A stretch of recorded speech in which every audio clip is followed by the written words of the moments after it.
Hello everybody, Ian Robson here for another version of Sprinhill Valley. Alright, well as you can probably tell already, I'm a little bit sick. So if I cough, that's the reason why. So I apologize in advance. And we got a couple things going on today. Alright, let's just pop over to... which one is it? The Massey, I think it is? No. The New Holland. Oops. Here we go. Anyways, as you recall from the last episode, we baled up this field right here, and we have a few bales that are in the field ready to be picked up. I've already taken one load to the main farm. We're going to take a couple more loads as we go. We got one, two... Oh, this will be the last load, I guess, then. I didn't think we had that few. So we got about 16 bales off this field in the end. Not too bad if you ask me. It shouldn't... should keep our cows and sheep going for a while now. We got 15 cows. Let's see if I can do it from in cab here. I guess you probably would come around a little bit. Close enough. I guess what you'd probably do is you'd probably do something like this, so you can see exactly where you're going. Let's just try that for a second there. I think this would actually be pretty difficult to do in real life, now that I think about it. Like trying to get these bales on here without screwing it up. I guess you could look, I guess this wouldn't make it too hard, or as hard I should say, but it'd still be kind of difficult because you kind of have to line it up a bit better. But that's as close as it's going to get. And there's one more we need to grab, which is kind of like over here, way in the fence line, I think. I think that's the last one at least. Looks like it. Anyhow, so yeah, we got this field ready to do, and we have a couple other fields that need to be seeded actually because they are just sitting idle for the time being. There we go. Perfect.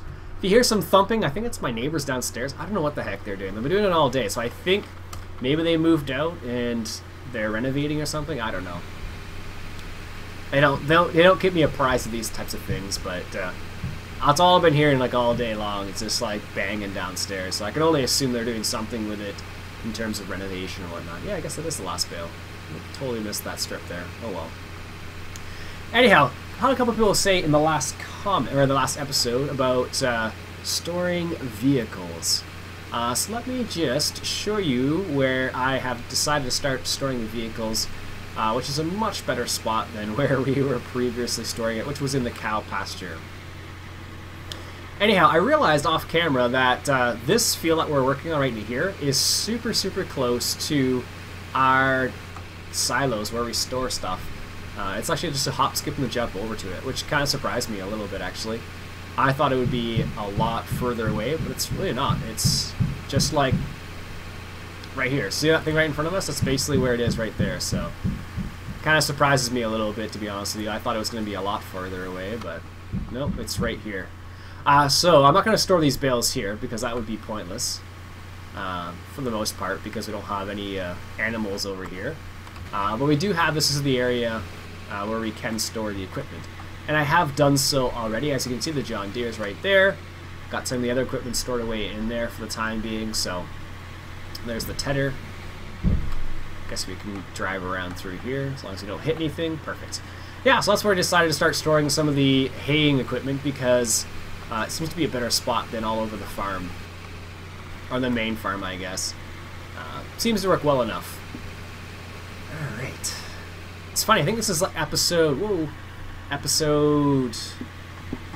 what will it be now? Episode 12 maybe or something like that?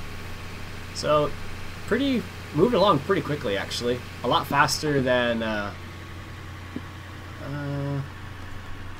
someone suggested, because I have two monitors, they suggested I should keep my... my second monitor on the map so I knew where the heck I was going all the time instead of getting lost. Which is probably a pretty good suggestion, actually. I could have gone back that way, but one of the things I realized is you can actually get back to the farm this way, which might be a bit longer, but not too bad. It's not too bad, so it will keep us out of the water. We want to keep those bales dry as best as possible. I've been watching a couple videos on YouTube lately about farmers in Ireland and England dealing with, or making baleage, I guess would be, or silage bales. Also trying to make, I should say, quote unquote, trying to make dry bales. And it's been pretty interesting to see what they've encountered. I've been watching The Funky Farmer. A couple people suggested I start watching The Funky Farmer. I actually already started watching him not too long ago. Pretty cool stuff, and he was showing a couple cool videos about tedding. And tedding in the UK is way different than tedding here in Ontario, at least, because if we definitely would not spread the material all over the place. But of course, out in the UK, you kind of have to. I have a feeling I've said that already for some reason, but oh well. Anyhow, this is the other way to get back to the farm. It seems to be a drier route, which is nice. So I'm going to try and stick with this. Alright, sweet. It's funny, I've been noticing a lot of people doing Let's Plays on this map, which I anticipated. Maybe if you guys remember, I mentioned at the start that I knew a lot of people would be doing Let's Plays on this map, so the series may be a bit shorter, and I already have an idea for a forthcoming, or a series to come after this, basically. I already have an idea, so I may cut the series a bit short. Let me know what you guys think, if you guys want to see more or less, or let me know. Because I know there's, like, off the top of my head, there's Scottish Gaming Guys, Grant. There is TCGG Rob is also doing a Let's Play on this. MDH Gaming is also doing a Let's Play on this. That's just off the top of my head to give you an idea. Which is one of the reasons why I'm considering making it a bit shorter, because there's a map that came out with a very interesting mod I really want to give a go to, so... Alright, is that close enough? You probably wouldn't store bales like this, I don't think.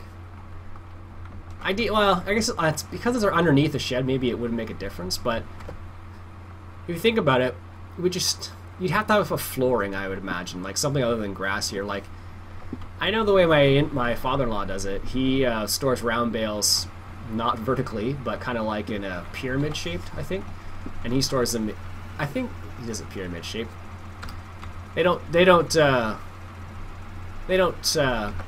make a lot of round bales, to be honest with you.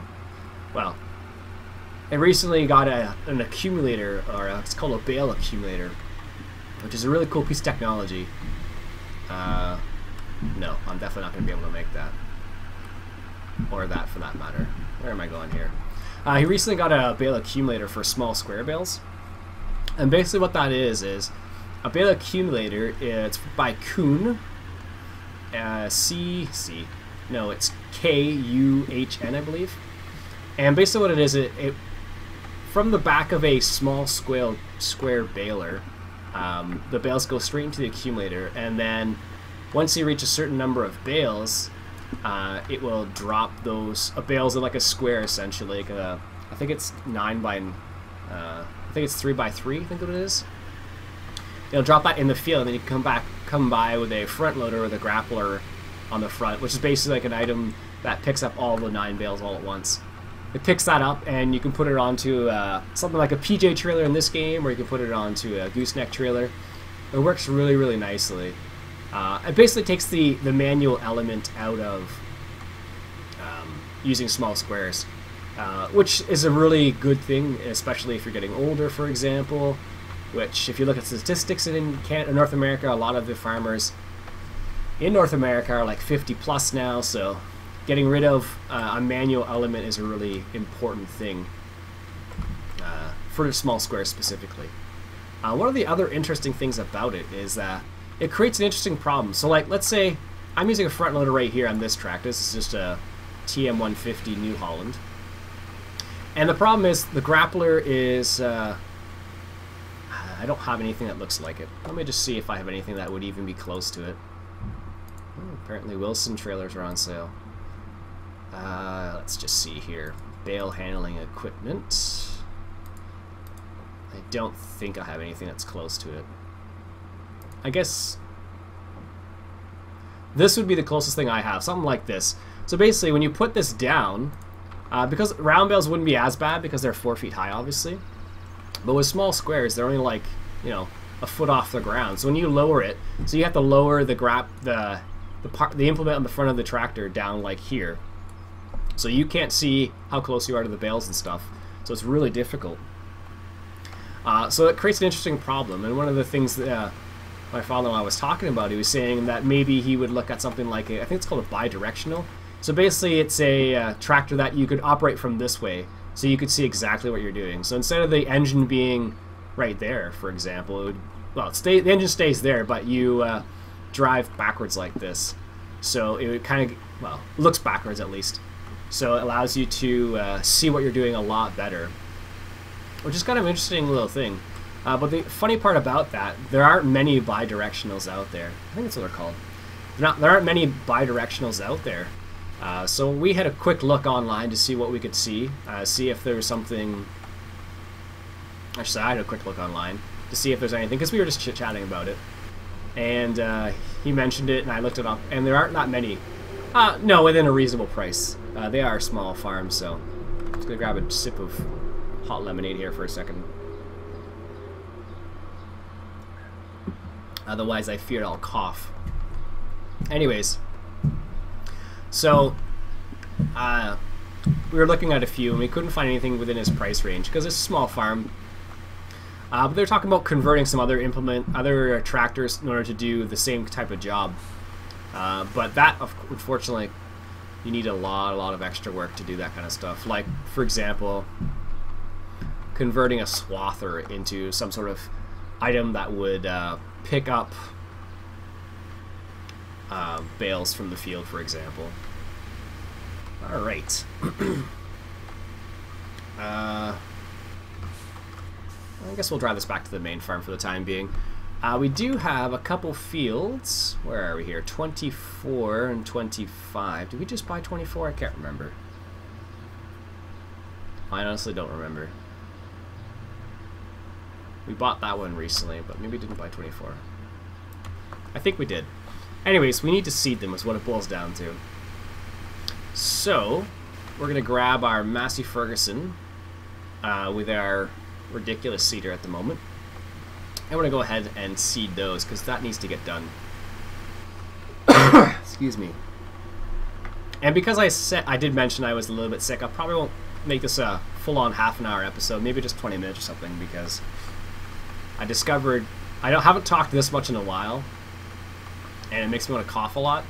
So either I cough a lot for a longer episode, or I make it shorter and I cough less. So I think I'm gonna make it shorter and cough less, for your sake at least, or else you'll get a lot of I guess that would be high-pitched sounds in your ears, and I don't want to do that to you guys. So yeah, it's kind of weird. I got sick not too long ago, and it's been keeping me out of making videos. And I kind of want to make videos because that's what I do when I'm not playing another game, I guess. But it's kind of preventing me from doing it a little bit, which has been a little interesting, to be honest with you. So, all right. So let's. Where are we here? No idea. Right, Massey Ferguson. Actually, there's a couple things I want to do. I want to sell that header trailer because that really is a ridiculously oversized, I should say, trailer for this for this map. Too many tight turns and not enough, open terrain. I guess is what it boils down to. Because if we don't have that open terrain, it makes it really difficult. All right. Let's fire up the Massey here. We do need some seeds. Are we going to be able to make this turn? We have a little bit of barley. I don't know if we're going to have enough. Let's just take a look at prices and see what's coming up. Corn. Actually, we could do corn, but corn we just sold a whole bunch of it. Canola or barley. And I'm assuming those are barley already. Yeah, so we should do something else. The problem is we probably won't get that seed back, so even though I didn't put much seed in there, I'm probably going to lose it. And I want to go to 24, which is south, so let's see if I can make this turn. Nope.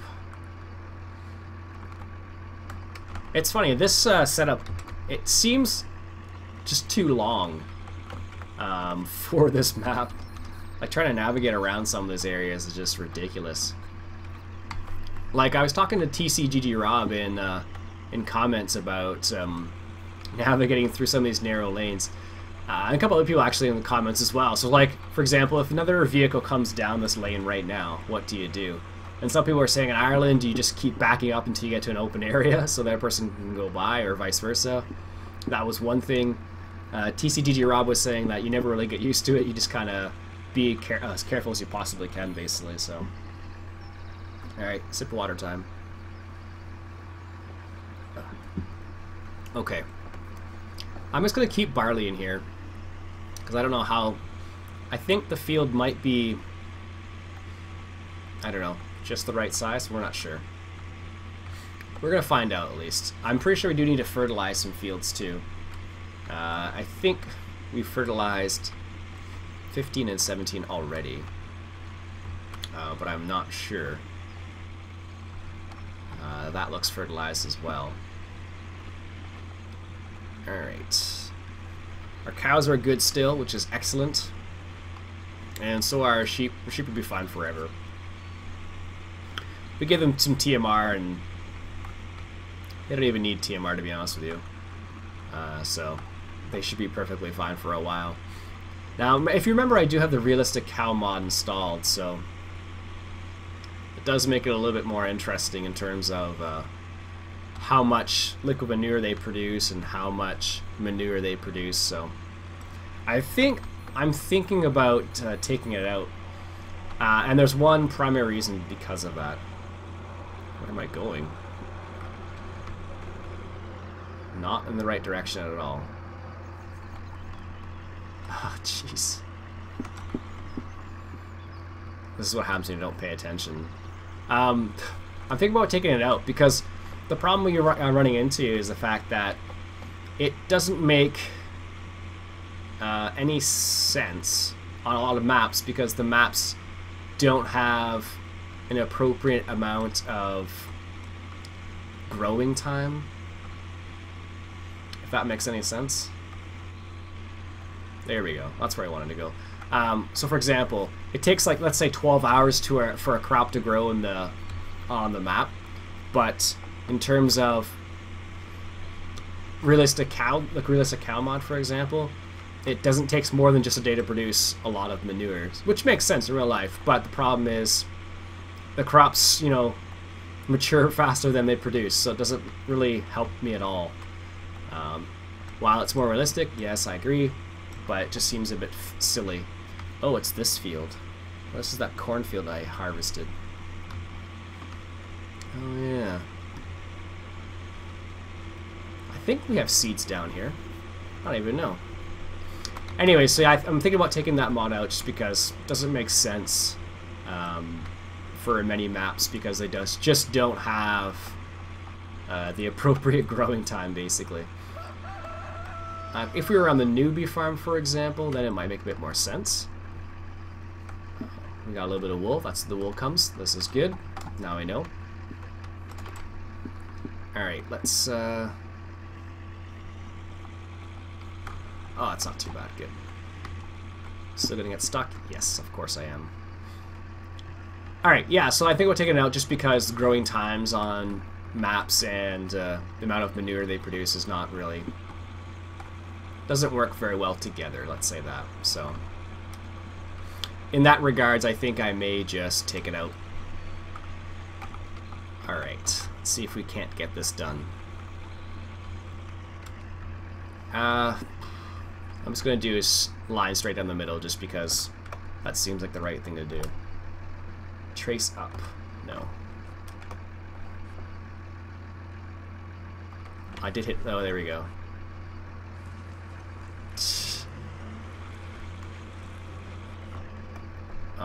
What am I missing? Lift, turn on.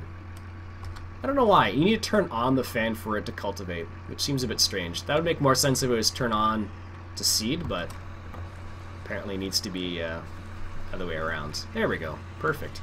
Hey, you know what? Before I forget about it, let's turn the GPS mod on. I still haven't got around to making a tutorial about this. That's good. Excellent. That should keep me straight. Good. Excellent. So yeah, I should make a tutorial about this. So a couple of people have asked me about it, I just haven't got around to it. And because I haven't been feeling 100%, it's been a bit more interesting in terms of doing that, so I will have to get around to that hopefully today. It's not too bad once you get used to it. And this is another suggestion someone made. They said, hey Ian, why don't you stop before you get to the end so you have a space to turn around. It's a very good suggestion. It makes perfect sense. I don't know why I didn't do it before. So basically, instead of me going all the way to the end and getting stuck, the person was suggesting, hey, why don't you just, you know, stop a little bit before so you don't have to worry about it. So there you go.